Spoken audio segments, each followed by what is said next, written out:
अस्सलाम वालेकुम, welcome to my new YouTube channel tips and tricks. आज हम आपको बताएंगे सूरतुल बकरा की अहमियत और फजीलत।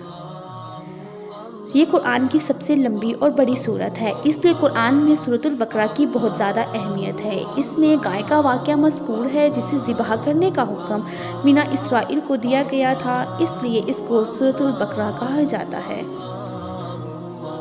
सूरतुल बकरा में हज़रत आदम अलैहिस्सलाम की ज़िंदगी की तख्लीक का वाक़या भी फरमाया गया है, जिसमें इंसान को अपनी पैदाइश का मकसद मालूम हो। हमारे प्यारे नबी सल्लल्लाहु अलैहि वसल्लम फरमाते हैं कि अपने घरों को कब्रिस्तान मत बनाओ। जिस घर में सूरतुल बकरा की तिलावत की जाती है उस घर से हमेशा शैतान भाग जाता है।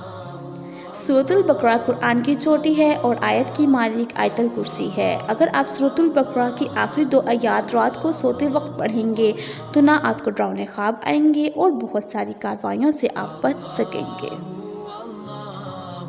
सूरतुल बकरा के बहुत सारे फ़वाइद हैं। सूरतुल बकरा पढ़ने से शैतान भी भाग जाता है। सूरतुल बकरा पढ़ने से अल्लाह की बेशुमार नेमतें हासिल होती हैं और सबसे बड़ी बात, सूरतुल बकरा आपको काले जादू से बचा देती है।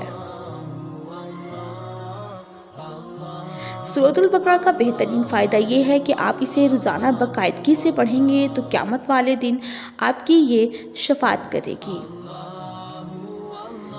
जब आपसे क़यामत वाले दिन हिसाब लिया जा रहा होगा तो सूरतुल बकरा और सूरतुल इमरान आपका साथ देगी और ख़ुद कहेगी, इसे बख्श दो, ये मुझे रोज़ाना पढ़ा करता था।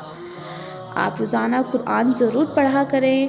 अल्लाह ताला हम सबको कुरान पढ़ने की और सीखने की तौफ़ीक़ अता फ़रमाए। आमीन इलाही रब्बिल आलमीन। आई होप आपको मेरी वीडियोस पसंद आई हो, सो मेरे चैनल को सब्सक्राइब, लाइक एंड शेयर ज़रूर करें। Thanks for watching. अल्लाह हाफ़िज़।